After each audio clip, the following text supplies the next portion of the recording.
name is Lucie Prunier. I am French, as my Twitter name shows. I was not very inspired. I am a producer at BeefJack and also a spokesperson for women in games. And today I'm going to talk to you about a topic that I called Happily Ever After, and Then What? Which is basically about the rarity of happily established couples in games. Now, I had the idea for this talk after I played the Tales of Monkey Island, which is the latest installment of the Monkey Island series, I guess, even though it was made by Telltale Games, which is a series I really like. And I very much enjoy playing the Tales of Monkey Island. Now, it's a really fun game and it's a really fun series. If you haven't heard of it, well, you really should be playing it. But what I thought was really cool about this game, as well as the fact that it's fun and all, is the fact that you may be playing as Guybrush Threepwood, but technically at the forefront of the game, you really have him and his wife, Elaine. And they're a pretty cool couple. Now, why are they cool? Well, first of all, if you remember the first Monkey Island back in the 90s, sorry for the whole nostalgia and feeling old and all, I guess. Well, they get together after a parody of the damsel in distress trope, in the sense that during the first game, as Guybrush, you're basically supposed to save Elaine. And at the end of the game, spoiler alert, I'm sorry, but it's been 20 years, she basically was about to save herself, and you kind of get in the middle of her plan, and she's kind of pissed about it. But you still end up together, and it's very cute, and from there on, they're together, actually, for the rest of the series, if it's over, I guess. And from there, basically, they're both presented as very capable people. They're both swordsmen and women, sports people. They're both pretty smart. Arguably, she's usually presented as smarter and actually stronger than him, but they're cool about it. And they spend most of the games actually just helping each other. As an example, in Tales of Monkey Island, in episode 2, she's the person you go to when you're lost, actually, when you're not sure what to do. Whereas at the end of the game, in episode 5, she's the one fighting the Chuck, and you're telling her what to do. But during the entire game, they also have their own things going on. Like, she goes to do her thing, he goes to do his thing. They get back together, usually at least once during every episode, because they really like each other, but, you know, they can actually do different things. And all in all, to me, it's a really cool, balanced, and modern and happy couple. And I thought, that's awesome. But how often do you see that in games? Because that's just that, I want to see more of that. I want to think more of that. So from there, I mean, I was started thinking that mostly in games, usually when you think of relationships, essentially, well, you have two tropes, and I'm gonna quote Anita Sarkeesian here, and tropes versus women in video games, but a little bit as I think Rob mentioned it in his previous talk, but I would say that you've got really mainly two things. It's usually an excuse for a plot, the relationship, and it's usually just the end goal and the one-liner, which is either getting the girl, because it's always about getting the girl, it's never about getting the guy, let's be honest. So the damsel in distress, right, that I mentioned about a Monkey Island originally, you've got millions of games where the plot can be summarized to, you're gonna get the girl, at the end you win the girl. I think the most easily recognizable game of all is probably Mario, who relentlessly saves Peach from Bowser over and over and over and over again. There are many jokes about it. Why is he even, why? I mean, why? But yeah, so you've got that. That's like the story of many, many games, and that's just, the relationship is there. You get it at the end. The other one is very often, if you don't get the girl, well, apparently you had the girl, but then you gotta avenge her because something happened. It's something that Anita Sarkeesian actually used as the women in the refrigerator, which is a term for a trope coined by Gail Simone in 1999, which comes from Green Lantern, a little bit of history. Because Green Lantern, basically, he was married to this superheroine, whose name I forgot, and she got killed and stuff in her refrigerator, and now it's great because he's got a story and a quest because she's really pissed off. A lot of games use that trope as well, like for example in God of War, where Kratos had a family and they were really nice, but then they get brutally murdered, and that's great because now he's got a story. So yeah, usually it's that. It's usually the girl who gets in trouble. It's usually pretty sexist, let's be honest. But yeah, it's about you get the girl, you revenge them. Where are the happy couples? Where I don't get it. You know, it's like there must be another one that is not just Guybrush and Elaine. So I actually went online, and I didn't Google, but I did a little survey amongst my friends, because I've got nice friends, and I figured they would help me with that. I was like, can you guys help me think of other couples that would be a bit more interesting than all of those? So I did my personal Bechdel test. I like to call it that. Yeah, name dropping, all right. So the first rule of my survey was, well, I guess my test, if you want, was I want a couple that is not the result of a damsel in distress, that is not the result of a woman in a refrigerator, but it's okay if they get together at the end of the first installment of a game series, like in Monkey Island, because they were not together at the beginning of the first one, I guess, but then they stayed together, so that's cool. That's cool.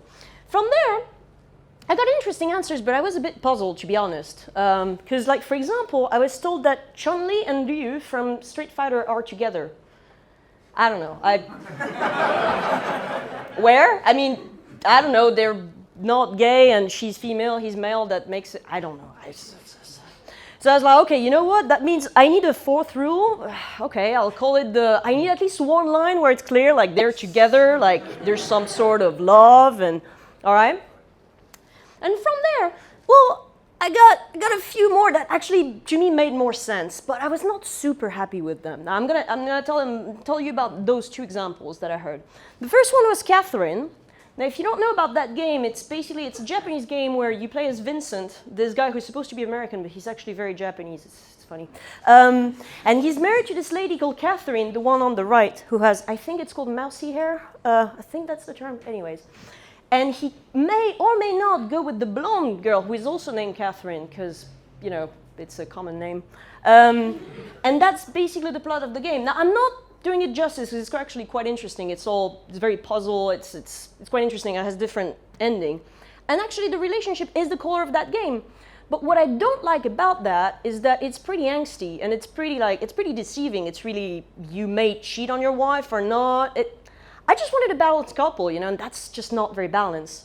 Now, another unquestionable couple that is established in the game would be in Metal Gear Solid, especially 2, with Raiden and Rose.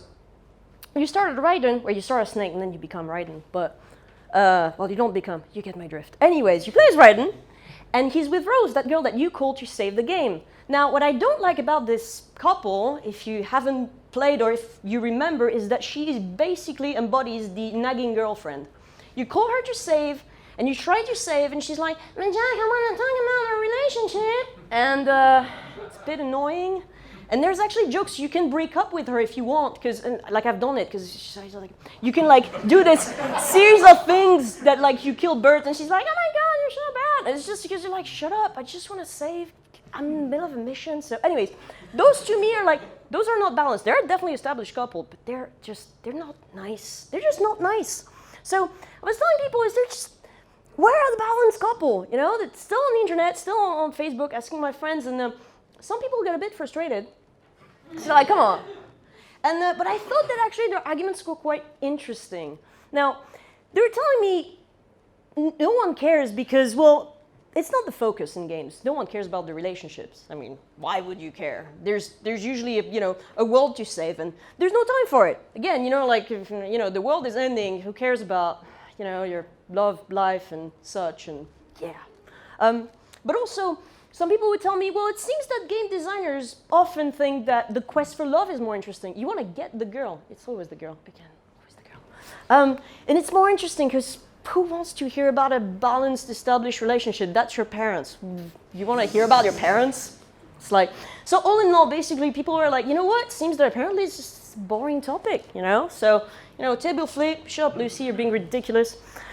And I was like, okay, I guess maybe that's it. Maybe there's just no happy couple ever. And so when you Google happy couple on Google, you always get that picture. So apparently, just so you know, if you're as a girl, you're not piggybacking on your boyfriend or your husband. Apparently, you're not in a happy couple. So get down on it right now. All right. So from there, well, I started thinking. You know, I'm sure there's other ones, and I found two. Now it's the same picture twice of a light bulb because you know I was like, hey, I'm gonna represent ideas and stuff. Yeah. So. My first example of a happily established couple that is not in Monkey Island was Octodad. Well, Octodad, technically that works, because you know why? First of all, you start the game, you get married. That's the tutorial, is you have to walk through the aisle to get married as an octopus to your lovely wife. And then apparently you get kids. Yeah, it's kind of the joke of the game, actually, but yeah, you get kids. You don't make them. Don't, there's no, like, it's all very PG. It's all fine.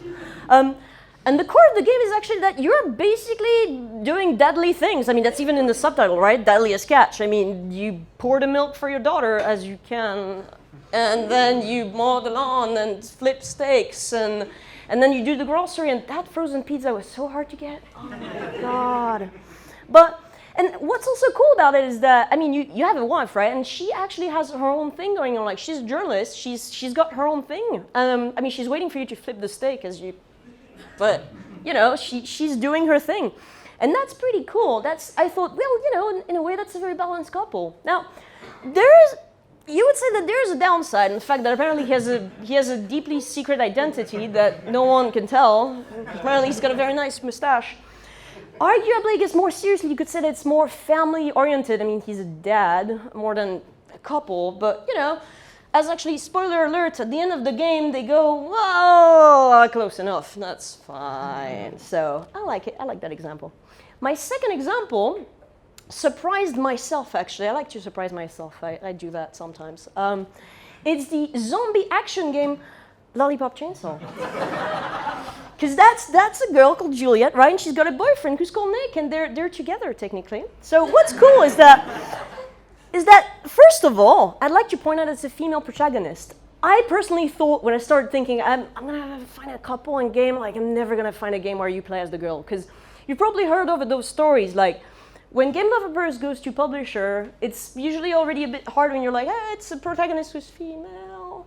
And I've heard stories of people being like, it's female and she's in a relationship. And publishers are like, nope, nope. She is. And that's a pretty big game. It's a pretty big action zombie game. That's pretty cool, actually. On top of that, I mean, they are clearly in a couple before the beginning of the game. They make it very clear. Like, they meet and, like, you know that they're together. He's a jock, she's a cheerleader. They've been together for a while and they really like each other. Now, on top of that, a little bit like Elaine and Guybrush, actually, well, they actually work together. He becomes her sidekick. Now, that's after she beheads him to prevent him from turning into a zombie, and then she attaches him to her belt. But he's her advisor and her weapon, actually, a little bit. I mean, I'm just saying. And again, like the other ones, they help each other throughout the game. He does hit a low point at some point where he has an identity crisis about being a head. But, well, that's pretty balanced. That's more balanced than Catherine or Metal Gear Solid in a while, in a way. I mean, you know. Now, there's obviously a downside that I don't think well, I mean, it's a head. Now, spoiler alert, there is a happy ending and he gets a buddy, but, you know, it's fine. So, from there, those are the two main examples. And before I move forward, just a little note that I have to say, before I started this talk about relationships, I was trying not to talk about BioWare, just because, yeah, relationships is kind of BioWare's thing. And I love BioWare, it's fine. I'm a huge Dragon Age Mass Effect fan, but I figured it didn't really work in the sense that even though relationships is so much in your face in those games, it's not necessarily canon. You don't have to if you don't want to. Like, you're crazy because clearly you're missing something, I think, if you don't. But just so you know, like, my playthrough of Mass Effect technically works. Like, I got with Liara and stayed with her until the end. I cheated with Garrus, but can you blame me? But I still prefer Liara, but, you know. Like, so that's why it's not, like, one of my main examples, because it's not necessarily canon. Now, jokes aside, why does it matter? Well, first of all, to answer like the I don't want to call it anger, but I'll call it anger. The anger that I faced, you know, during my little survey, well, that's possible in games. I've got examples that are perfectly fine. There are games where you've got balanced and happily established couples. I don't think they're boring. Like, you guys were laughing a little, thank you. You were laughing, so I guess it's not that boring. We've got interesting examples of couples. They're not necessarily, you know, like, you know, your neighbors who's, yeah, been married for 50 years and have nothing to say. It's all right. So, and it's across different genres of games. Like, you don't necessarily just have adventure games, because you could say, well, it's an adventure game, so it's going to be narrative driven, so you can have all the drama, and no. I've got a zombie game in there. I mean, that's not very narrative driven, usually. And it's not, like, you're killing zombies, that's about it. It's fun, but yeah. And, I mean, it doesn't need to be the focus. Like, if you don't think about it, it doesn't really matter. It's just the relationship is there, and it's just a different way to see it in the game. And more seriously, I would say that it matters because, to me, having a balanced couple really links to reality for two main reasons. The first one is that I'm sure that a lot of us have at least been once in a relationship, and getting the relationship is arguably not the hardest. It's not seamless to be in a relationship. I mean, divorce is on the rise, people break up all the time. I mean, it's not that simple. It's not just, I get the girl, now I'm with the girl forever. No, there are things to be told about this, and why not explore it? And on top of that, I'm sure that, I'm one of the people, I'm sure you guys, a lot of us are like that. You're trying to strive to make sure that people don't think that games are just for 12-year-old boys. I mean, gamers are getting older now, and it would be nice to have things that represent them a little bit more, like this new target, the older player, the player who actually may be in a relationship. I mean, that's fine, we can have that, that's cool.